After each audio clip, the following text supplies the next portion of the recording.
noticias de que había algo raro, una especie de enfermedad, de neumonía, no se sabía qué era, en una provincia que es tan grande o era tan grande como lo es España, en dimensiones de espacio, que es la provincia de Hubei. Y bueno, pues que en su capital Wuhan, bueno, pues había gente que estaba enfermando, ¿no? Los chinos tenían muy presente toda la gripe aviar que habían sufrido, que entonces se había generado en Hong Kong, y pues muchísimos años antes, en torno al 2003. Y entonces, bueno, pues enseguida vieron una alarma de que algo grave podía pasar. Bueno, yo empecé a tomar unas notas porque veíamos, pues efectivamente, que a pesar de esas noticias, el gobierno chino, el gobierno central, bueno, pues afirmaba que no pasaba nada, que el resto de China no ocurría, que esto era algo muy localizado en Wuhan, y de hecho llegaban las vacaciones del Año Nuevo, del año lunar, que es bueno, pues las fiestas por excelencia de los chinos, ¿no? No solamente cuando se dice Año Nuevo chino, no es Año Nuevo chino, es Año Nuevo lunar, porque el Año Nuevo lunar se celebra en varios países, como puede ser Tailandia, como puede ser Camboya, como puede ser China, es decir, varios países asiáticos celebran porque se rigen por la luna y no por el sol.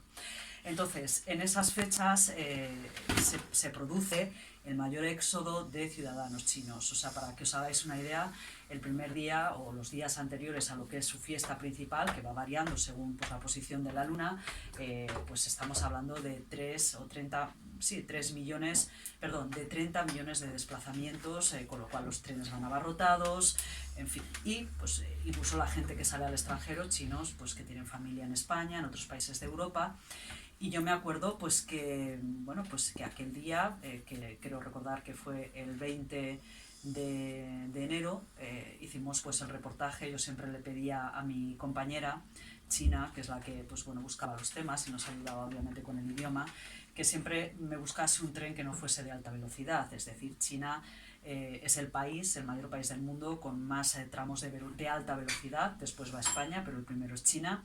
Y entonces, bueno, yo no quería esos trenes modernos. Yo siempre pedía pues ese tren más, bueno, más antiguo, que pasa por más pueblos, que va gente más humilde, porque es un ambiente como más auténtico. Nos subimos en aquel tren, precisamente era el tren que iba a Wuhan. No llegamos hasta Wuhan porque, bueno, pues en una parada prudencial, cuando ya teníamos pues entrevistas, en fin, habíamos hablado con la gente, habíamos visto de nuevo esos trenes abarrotados de chinos que incluso pues bueno, van trayectos porque es más barato de pie, y se pegan pues no sé, viajes de 12 y 14 horas, ¿no? Con el pato laqueado, con los regalos que llevan a las familias, ¿no?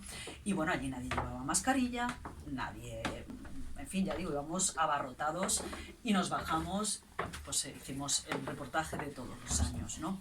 Ese mismo día, y vamos, lo sé por amigos diplomáticos, en el Palacio del Pueblo, que es un poco pues el mayor edificio del gobierno, se celebraba una recepción con el gobierno chino, con el ministro de Exteriores y diplomáticos de otros países.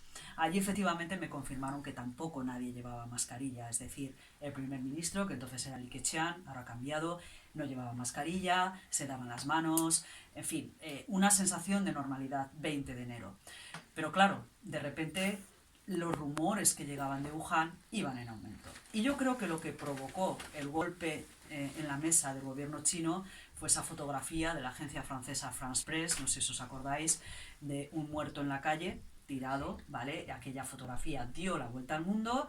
Y entonces ya el gobierno chino dijo, bueno, aquí debe pasar algo. Dio un puñetazo en la mesa y fue cuando se produjo todo el cierre de la provincia y también el confinamiento de toda la población de Wuhan, que eran 21 millones de habitantes, casi nada. Las casas se cerraron, si no había, pues en las urbanizaciones que no había puertas se pusieron vallas, se pusieron pues eso, esas especie de estructuras de plástico grande que después cuando fuimos a los 76 días cuando se abrió los veíamos, en fin, todo era pues en fin, muy distópico, ¿no? De ese cierre de Wuhan, en Pekín se recomendó, no fue obligación, no salir, pero bueno, insisto, como los chinos tenían el recuerdo de esa gripe aviar, de repente las grandes avenidas de Pekín se quedaron vacías.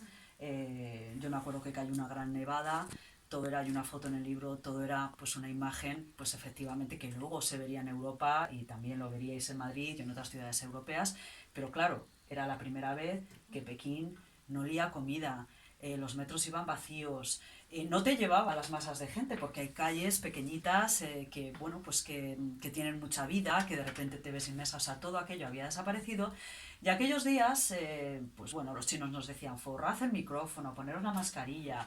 A mí los tres chinos que había, no vayas a la oficina, no salgas de casa. Y decía, pero bueno, esto es necesario, o sea, qué exageración y demás, ¿no? Y ahí es cuando empecé a escribir un poco las notas de lo que eran aquellos días de la pandemia. Pero vamos, como un diario, cuando yo decía, cuando sea mayor y lo lea, pues que recuerde esta sensación negro sobre blanco de lo que fueron aquellos días tan extraños, ¿no? Y entonces yo me acuerdo que, lo nombro también en el libro, en agradecimiento, se lo comenté a un amigo que él ya pues había publicado y cuando le dije, no, no, dice, pero ¿para qué escribes? Digo, para mí es un diario íntimo y tal. Dice, no, no, eso hay que moverlo. Es que tienes que moverlo y demás. Digo, bueno, es que me parece un poco pretencioso, no sé, moverlo por así, hola, mira, que es que quiero... Entonces me dijo, bueno, dice, yo tengo contactos, movemos por 3 editoriales, y entonces, pues bueno, 2 de ellas me dijeron que sí, y al final, pues bueno, me quedé con Palacio Janés, pues porque los editores me parecieron muy normales, muy humanos, muy, bueno, que me daban todas las facilidades a la hora de trabajar y de escribir. Me pusieron fecha, eso sí, pero por lo demás, vamos, no me han tocado ni una coma, con lo cual la verdad es que muy a gusto con ellos. Y entonces, pues bueno, fue así como empezó. Los editores, eso sí, me dijeron, la verdad es que yo les mandé los 2 primeros capítulos, que iba sobre todo de la pandemia, pero me dijeron, mira, la pandemia muy bien, porque claro, la pandemia llegó a Europa y la gente se empezó a saturar de la pandemia, pero en realidad lo que nosotros queremos o lo que yo creo que la gente quiere leer y que les cuentes es un poco qué es China, ¿no? ¿Cómo nos podemos acercar a este país? Y entonces ahí, pues efectivamente, me serví pues, de personajes, como mi profesora de chino, pues bueno, pues todo lo que le pasaba, prototipo de mujer joven en una China, pues que las mujeres empiezan a abrir paso. Me serví de mi traductora, que también era, pues bueno, una mujer también muy poco al uso, muy, por así decirlo, con mucha iniciativa. Si no salía un plan A, ella siempre proponía el plan B y si no salía, pues nos íbamos al C. En fin, una serie de personajes que nos rodearon y una serie de viajes que hicimos ya no solamente por China, sino también por Japón, por Corea del Norte, y un poco todo está establecido aquí, ¿no? Todo lo que me llamaba la atención, o sea, China es un país que para un periodista es fascinante. También es verdad que o te gusta o te horroriza, ¿no? Pero yo comprobé a lo largo de los 6 años que cuando venía alguien a verme, todos decían lo mismo. No me lo había imaginado así para nada, ¿no? Porque claro, tenemos esa imagen de la China, ¿no? De los campos de arroz, de las bicicletas. Bueno, pues no, vas a Pekín o vas a las grandes ciudades y son mega urbes que ya quisiera Nueva York, ya quisiera Tokio, o sea, en fin, yo creo, bueno, Tokio, no la voy a comparar con Tokio porque Tokio sigue siendo exactamente fascinante, pero ya quisiera el mundo occidental, ¿no? O sea, pues ese Nueva York que siempre tenemos en la cabeza como lo más moderno y no, lo nuevo, lo que se mueve, lo que está virando el mundo es hacia Asia, ¿no? Y hacia ciudades pues chinas, japonesas o incluso si me apuráis diría que vietnamitas, ¿no? O sea, quiero decir, es un país que está en plena, o un continente, perdón, que está emergiendo y que desde luego yo creo que el futuro va a pivotar un poco sobre, no tanto Estados Unidos, sino pues un poco sobre Asia, ¿no? Y sobre todo, bueno, pues lo estamos viendo ahora, ¿no? Esos modelos junto con Rusia y China que se quieren imponer un poco en la actualidad que vivimos ahora y en el mundo que vivimos ahora, ¿no? Entonces me parecía una mezcla muy interesante esa tecnología que se veía pues en las grandes ciudades también, ojo, con la tradición y sobre todo también con el mundo rural, ¿no? O sea, ese mundo rural más como tenemos la imagen de esa China de los años 50 y 60, ¿no? Pueblos a los que vas que todavía pues mantienen la foto de Mao Zedong pues en sus casas, que el comunismo efectivamente o el Partido Comunista Chino les han sacado de la miseria, que les han pues bueno enseñado a formar cooperativas y bueno, pues uno de los logros que tiene es verdad, tiene también su cruz obviamente, pero la cara por así decirlo y la parte buena es que China, y esto no lo digo yo, lo dicen organismos internacionales, ya nadie pasa hambre, es decir, la pobreza totalmente o la miseria, más que la pobreza vamos a hablar de la miseria, no existe y han conseguido pues sacar de ese hambre a 1.400 millones de personas que se dice pronto, ¿no? Entonces, tradición, pues mujer, ¿no? Como exactamente las mujeres, es un movimiento pues que está ahí intentando, pues bueno, poquito a poquito hacerse, pues bueno, un hueco, ¿no? En la igualdad. Iglesia, religiones, en fin, movimientos LGTBI, la clase media, la política del hijo único que cuando yo llegué en 2015 pues se abolió. Entonces, ahora hay una cosa muy curiosa o hay una situación muy curiosa y es que es toda una generación de hijos únicos a las que les incentivan para tener ya no 2 hijos, sino 3 hijos, porque India, como sabéis, está pues ahí pujando por ser el país con más población del mundo y esto, pues claro, la población es un motor económico muy grande, ¿no? Y se han dado cuenta pues que tienen un envejecimiento de la población que económicamente pues es pernicioso. Lo mismo que cuando en los años pues 80, ¿no? Se puso la política del hijo único. ¿Por qué? Pues porque no había suficientes recursos, había mucha miseria y efectivamente pues tener más bocas que alimentar o más población suponía pues que había un riesgo para esos recursos, ¿no? Hay un tema también muy interesante que lo cuento, ¿no? Y a colación de los hijos únicos y es la cantidad de población en China que no existe. Es decir, hay gente que no está inscrita porque de esa política del hijo único hubo muchas parejas que cuando tenían un segundo hijo no lo podían inscribir porque no podían pagar la multa que suponía pues tener un segundo hijo, ¿no? Entonces, como no podían pagar esa multa, había dos posibilidades, porque si no pagabas la multa ibas a la cárcel, obviamente, ¿no? Por infringir pues, la mayor normativa del país nacional, ¿no? O sea, la normativa nacional. Uno era ir a prisión, obviamente, y la otra, pues, los abortos. Abortos totalmente indiscriminados, con todo lo que ello supuso, de mujeres que se quedaron en el parto. Pero luego había, pues, gente que escondía a los hijos.